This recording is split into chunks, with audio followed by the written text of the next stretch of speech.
Attention! A real story verified by a team specializing in the paranormal, with testimonies, images, and received documents. Proceeding may shock or disturb you and affect your emotional and mental state. Watch at your own risk. My name is Marina. I'm 32 years old, and I work as a cleaning assistant in 2 different shifts to make ends meet at the end of the month. I live with my son Lucas in a small house on the city's periphery, where the silence of dawn is broken only by distant sirens and the barking of abandoned dogs. Life has never been easy for the 2 of us, but I always made sure he had at least the important moments of his childhood preserved. When Lucas's 8th birthday was approaching, I knew I needed to do something special. He had been obsessed with clowns ever since he watched a circus show at school months ago. He drew clowns in all his notebooks, watched magic and juggling videos on the old cell phone I had managed to get for him, and slept hugging a rag doll with a clown face that I had sewn myself. It was the only theme he wanted for his party. The problem was that my budget was tight, very tight. After paying rent, electricity, water, and buying the basics for food, little more than crumbs were left. But I couldn't disappoint my son, not on the day he would turn 8. So I started planning everything months in advance, saving every penny, cutting expenses wherever possible. The party would be at our own house on Saturday afternoon. I would make the snacks, the sweets, the cake myself. I would buy cheap balloons downtown and hang colorful posters that I would print at the corner internet cafe. But there was one fundamental piece I couldn't do alone: the clown. Lucas dreamed of having a real clown at his party, someone who would do magic tricks, play games, who would make that day unforgettable. That's when I found an ad in a classifieds group on Facebook. Clown for children's parties, affordable price, serves the entire region. The phone number was right below, along with a slightly blurry photo of a man with simple clown makeup, nothing too elaborate. It seemed perfect for my budget. I called that same night. The woman who answered the phone had a tired but kind voice. She said her name was Deborah and that her husband, Palhaso Pipoca, Clown Popcorn, was available for the date I needed. The price was indeed affordable, something that fit my tight budget. She assured me he was experienced, that he had been working with children's parties for years, and that children always had a lot of fun. We closed the deal right there, over the phone. She took down my address, the time, and said he would arrive promptly at 3 in the afternoon. In the following weeks, I dove into preparations. I worked during the day, came home exhausted, and still found the energy to decorate the living room, make shopping lists, test Brigadeiro and Beijinho recipes. Lucas helped me with contagious excitement, taping colorful ribbons to the walls, blowing up balloons until he was dizzy, drawing clowns on cardstock that we hung all over the house. He counted the days on the kitchen calendar, crossing each one out with a big red X. The house, normally silent and a bit gloomy due to the small windows and faded paint, came alive with the vibrant colors of the decorations. But even with all that joy, I couldn't completely ignore the strange feeling that accompanied me. Maybe it was just accumulated fatigue, or the pressure to make everything work out with so little money. But there was something in the air, a kind of invisible weight that I couldn't explain. The night before the party, after putting Lucas to sleep, I sat in the kitchen to review the guest list and confirm the last details. The house was too quiet. The wall clock made an irritating ticking sound that seemed to echo louder than usual. I tried to call Deborah, just to confirm once more that everything was all right with the clown, but no one answered. I left a message on WhatsApp and went to sleep, trying to push away the uneasiness that grew in my chest. On Saturday morning, I woke up early and started preparing the snacks. Lucas bounced around the house anxious, wearing the new shirt I had bought him, with a colorful clown print. The first guest would arrive at noon for lunch, and the clown was scheduled for 3. Everything had to be perfect. Everything had to go right. But while frying coccinas and arranging sweets on trays, I couldn't help but look at my phone every few minutes. Deborah still hadn't responded to my message. And that strange feeling, that weight in the air, seemed to have intensified overnight. Guests started arriving around noon. They were children from Lucas's school, some neighbors, and 2 of his cousins who came with my sister. The house filled with laughter, excited shouts, and the sound of footsteps running from one room to another. I served lunch, cut the cake, and tried to keep everything organized as the clock ticked towards 3 in the afternoon. When it was 10 minutes before the agreed time, my stomach clenched. Deborah still hadn't responded. I tried calling again, but the call went straight to voicemail. I started imagining the worst. The clown wouldn't come, Lucas would be devastated, and all that preparation would have been in vain. I took a deep breath and tried to stay calm, smiling at the children while my heart pounded. Then, exactly at 3 o'clock, I heard 3 firm knocks on the front door. It wasn't the doorbell. It was actual knocks, slow and heavy, as if someone was using their knuckles with excessive force. The sound echoed through the house in a strange, almost reverberating way, making some children stop playing for a moment. A shiver ran up my spine, but I shook my head and went to the door, relieved that he had arrived. When I opened it, the clown was standing there, completely still.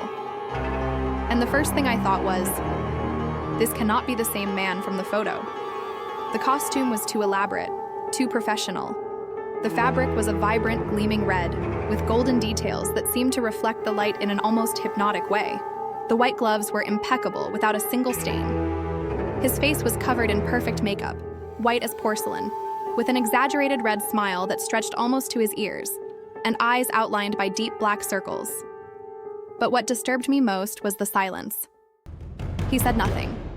He didn't introduce himself, didn't ask where he should leave his things, didn't ask to come in.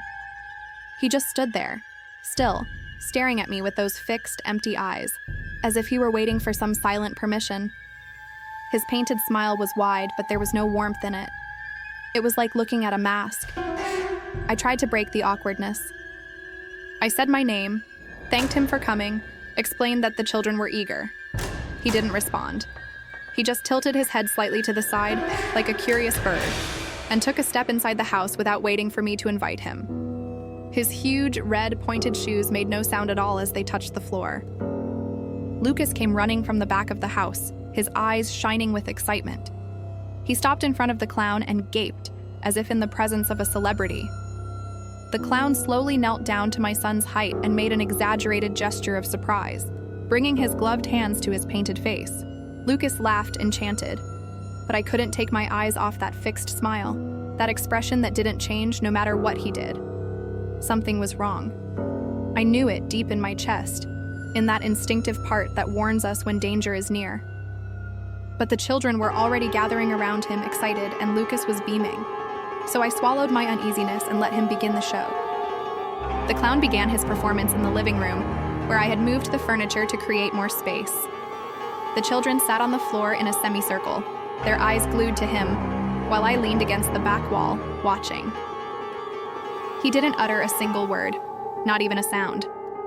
Everything he did was through exaggerated gestures, fluid and precise movements, as if he were performing a silent play.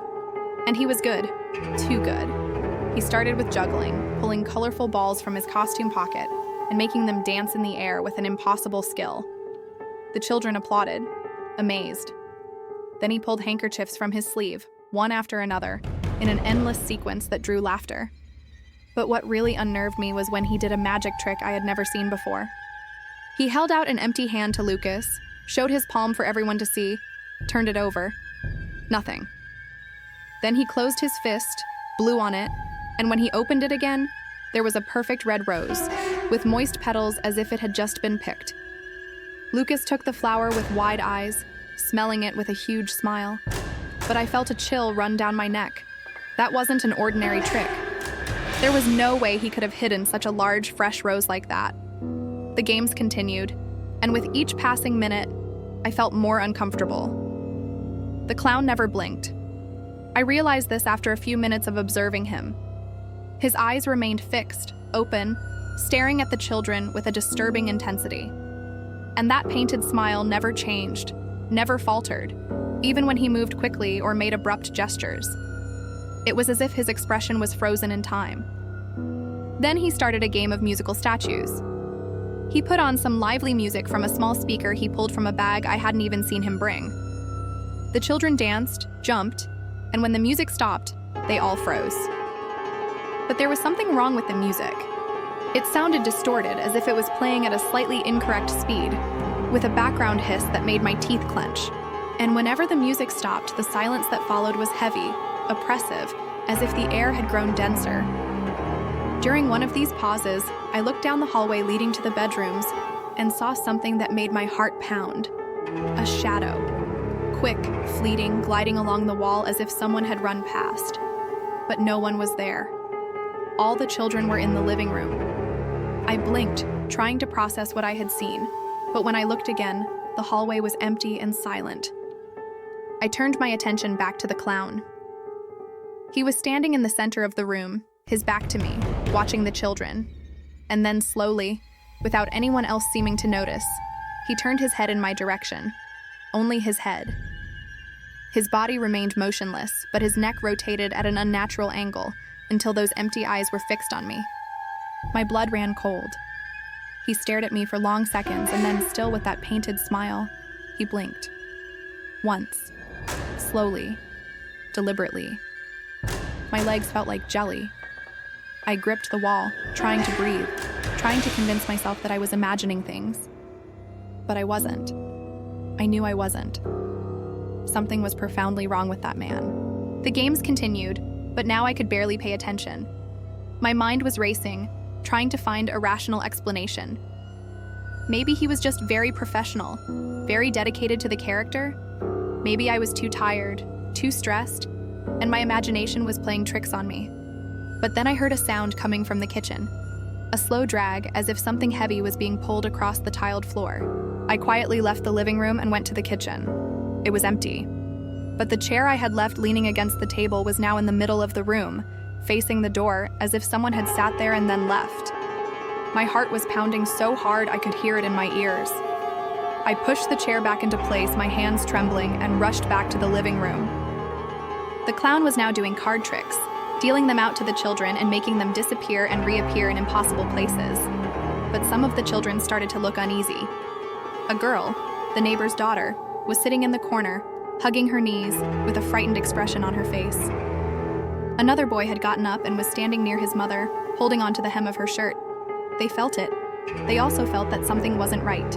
And then the clown did something that made my stomach churn.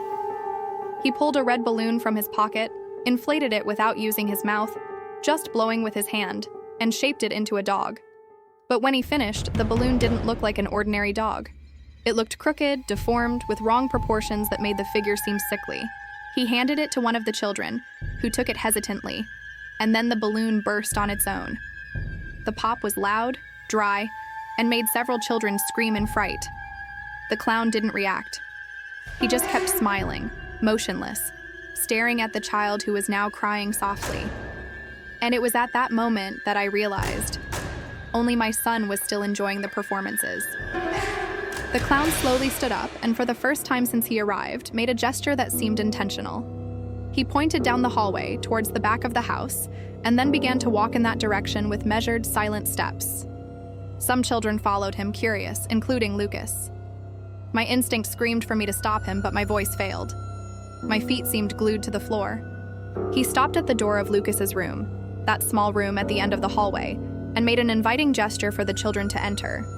The door was ajar, and inside it was dark, even though it was 3:30 in the afternoon. I was sure I had left the window open and the light on in that room in the morning. But now it was as if a dense darkness had taken over the space. That's when I managed to move. I ran down the hallway, gently pushing the children back, and placed myself between them and the clown. My heart was pounding so hard it hurt. I looked directly at him, at that painted face, those unblinking eyes, that smile that never changed. And I whispered, my voice trembling, "Who are you?" He tilted his head to the side again, in that disturbing way, as if processing my question. And then, for the first time, he made a sound. It wasn't a word. It was a laugh. Low, hoarse, distorted, as if coming from some deep, hollow place within him. The sound echoed down the hallway, reverberating off the walls, and made every hair on my body stand on end. The children started to cry. Some ran back to the living room, screaming for their parents. Lucas grabbed my leg, trembling, his eyes full of tears. I picked him up without taking my eyes off the clown and took a step back. He didn't move. He just stood there, still with that tilted head, that frozen smile, those empty eyes staring at me. And then Lucas's bedroom door opened completely, on its own, slowly, creaking loudly, revealing the darkness inside. But it wasn't an ordinary darkness. It was something denser, more alive, as if it were a substance that pulsed and breathed. And from within that darkness, I began to hear whispers, low, overlapping voices, speaking words I couldn't understand, but which made my mind ache just trying to process them. The clown took a step towards the room, then another. His movements were mechanical now, as if he were a puppet being pulled by invisible strings. He stopped on the threshold of the door, turned one last time to look at me, and then waved. A slow, deliberate wave with that gloved hand. And at that moment, I saw something that made my blood run completely cold. For a fraction of a second, the makeup seemed to fail, as if it were a mask that slipped. And underneath, I saw something that was not human. It was not skin. It was something gray, wrinkled, with the texture of old leather. And the eyes, those eyes I thought were empty, shone with a sickly yellow light, like the eyes of a nocturnal animal reflecting light in the dark. I screamed. I don't know what I screamed, but it was a primal sound of pure terror. I hugged Lucas tightly against me and ran back to the living room, stumbling, almost falling. The other children's parents were already picking up their kids, scared, asking what was happening. I couldn't speak. I just pointed down the hallway, breathless, trembling from head to toe. My sister went there, courageous or reckless, and looked down the hallway. She came back pale, her eyes wide. "There's no one there, Marina. The hallway is empty." I pushed her aside and ran back there again. She was right. The clown had disappeared. Lucas's bedroom door was closed. The light was on, the window open, everything exactly as I had left it that morning, as if nothing had happened. But I knew what I had seen. I knew what I had felt. And when I entered the room, looking for some sign, some proof that he had been there, I found something that made my legs give out. On the floor next to Lucas's bed was the red rose he had given my son. But now it was withered, black, rotten as if it had spent months decaying. And around it, on the wooden floor, there were footprints. Footprints of large pointed shoes. But they led nowhere. They simply ended in the middle of the room, as if he had vanished into thin air. The party ended in chaos. Parents took their children home quickly, some giving me worried glances, others clearly annoyed, as if I had planned some kind of bad joke. I tried to explain, but the words came out confused, disjointed. How could I make anyone understand what had happened if I couldn't even process it myself? My sister stayed with me for another hour, helping to clean up the mess, but I could barely concentrate. Lucas was silent, sitting on the sofa, hugging his rag clown doll. He wasn't crying anymore, but his gaze was distant, lost, as if a part of him had been trapped in that dark hallway. I tried to talk to him, to ask if he was okay, but he just nodded slightly and said nothing. When my sister finally left, it was already getting dark outside. I locked all the doors and windows of the house, checked every room 2-3 times. Lucas's room remained normal, but I couldn't enter there without feeling a tightness in my chest. I had thrown the rotten rose in the trash, but the footprints on the floor remained, even after I had tried to clean them. It was as if they were burned into the wood. I put Lucas to bed early, in my room, with me. He didn't protest. He lay down silently, turned his back to me, and remained still. I sat on the bed beside him, phone in hand, still trying to understand what had happened. That's when I decided to call Deborah again. I needed answers. I needed to know who that man was, why he had acted that way, why he had disappeared without getting paid. The phone rang once, twice. On the third ring, someone answered. But it wasn't Deborah's tired, kind voice. It was a choked, trembling voice belonging to someone who had cried a lot. "Hello?" The woman on the other end of the line sniffled, trying to compose herself. "Deborah?" I asked, hesitant. "It's me, Marina. My son's party was today, and I wanted to talk about the clown." There was a long silence on the other end. So long I thought the call had dropped.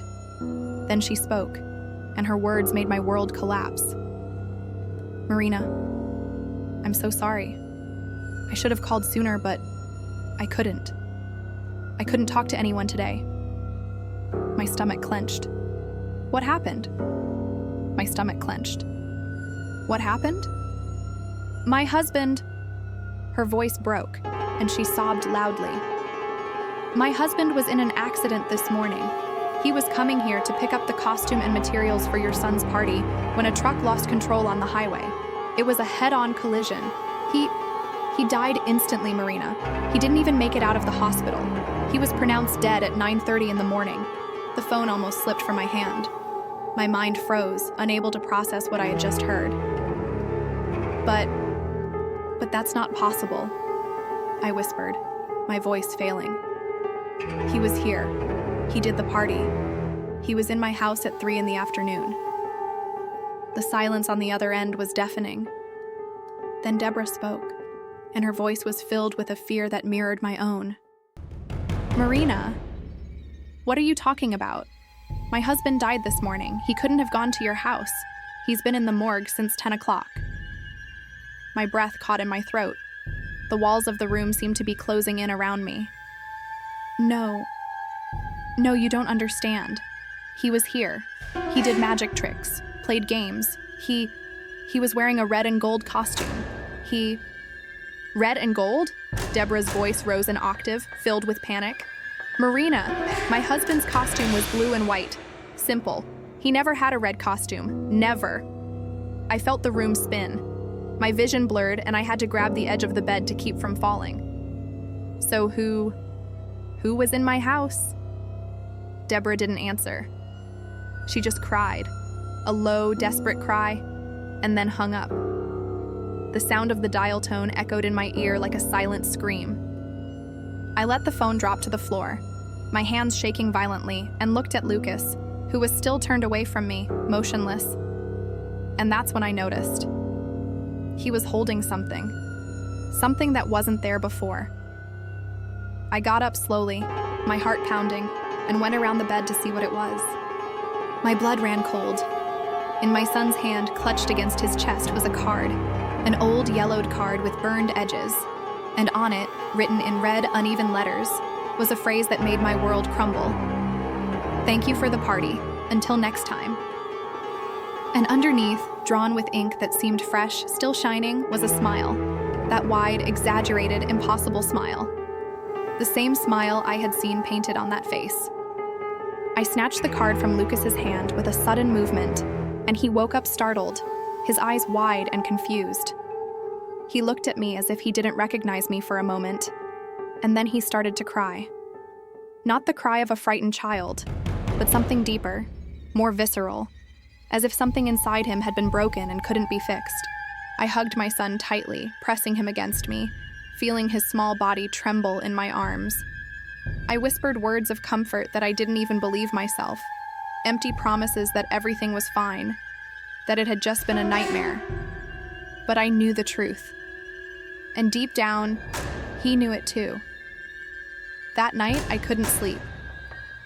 I sat on the bed, my back against the wall, watching every shadow, every movement, every sound in the house.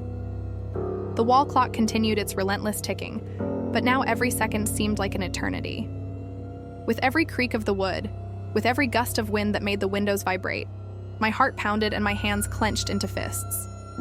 The card was on the bedside table, face down, but I could feel its presence as if it were something alive, pulsating. Many times I thought about burning it, tearing it up, throwing it away. But something stopped me. A primitive fear that destroying it might bring worse consequences. As if it were a link, a connection to something I didn't want to provoke. When the sun finally rose, bringing a pale and faint light through the curtains, I felt a momentary relief. But that was all it was. Momentary. Because I knew that the daylight wouldn't erase what had happened. It wouldn't erase the memory of those empty eyes, that frozen smile, that distorted laugh that still echoed in the corners of my mind. Lucas was never the same after that day. He stopped drawing clowns. He stopped watching magic videos. The rag doll he loved so much was found in the trash a week later, torn and dirty, as if he had tried to destroy it with his own hands. He started having nightmares every night, waking up screaming, sweating coldly, talking about a smiling man who stood in the corner of the room, watching him. I tried to help him. I took him to psychologists, talked to teachers, did everything I could. But how could I explain what had happened? How could I make anyone believe that something impossible, something that defied all logic and reason, had invaded our home and left a permanent mark on our lives? We moved 3 months later. I couldn't stay in that place anymore. Every hallway, every room, every shadow reminded me of that day. But even in the new house, in a different neighborhood, far away, the feeling of being watched never left me. Sometimes, late at night, when everything is silent, I hear 3 knocks on the door. Slow, heavy, deliberate. But when I go to check, no one is there. And Lucas, my little Lucas, who was once a child full of life and joy, now lives in fear. Fear of the dark, fear of parties, fear of clowns. But above all, fear that that painted smile will return. Because deep down, we both know the truth we dare not speak aloud. He promised to return, and things like that don't make empty promises. Sometimes when I look at Lucas sleeping, I see a shadow in the corner of the room. A shadow that shouldn't be there. A shadow that smiles. And I close my eyes tightly, pray it's just my imagination, and try not to think about the card I still keep hidden in the back of a drawer with those words written in red. Until next time, this is my story. This is the truth I carry with me every day, like a weight that never diminishes, only settles in different ways. I know that many of you listening to this now might think it's fiction, that it's just another horror story created to scare, and I wish from the bottom of my soul that it were just that. But it isn't. Every word I've told here happened exactly as I described. Every detail, every moment of terror, every second of that cursed afternoon is etched in my memory like a scar that never heals. And the worst part is knowing that I have no answers. I don't know what that thing was. I don't know where it came from or why it chose my son's party. I don't know if it was something we inadvertently summoned or if it was just a cruel twist of fate. What I do know is that there are things in this world that we cannot explain. Things that hide in the shadows, that disguise themselves as normalcy, that wait for the right moment to reveal themselves. And when that happens, when you encounter something that defies everything you believe to be real, you are never the same. So I leave a question for you, who are listening to this now, perhaps alone in your room, perhaps late at night. If someone knocks on your door unexpectedly, if someone appears offering something too good to be true, if you feel that shiver down your spine that tells you something isn't right, will you open the door? Will you let them in? Because I did. And now I live with the consequences. Because I did. And now I live with the consequences. If this story impacted you, if it made you feel that chill down your spine, that urge to look over your shoulder, leave a like below. Share it with those friends who love a good horror story. And subscribe to the channel. Because unfortunately, this isn't the only inexplicable experience that has happened to me. There are other stories, other things I've seen, other nights when the impossible became real. And who knows, in a future video, I might have the courage to tell you what happened next. What I found when I returned to that old house, months after we moved. What was waiting for me in Lucas's room. But that's a story for another day. For now, lock your doors, check your windows, and if you hear 3 slow, heavy knocks in the middle of the night, don't open, because it might not be who you're expecting. Until next time, if there is a next time.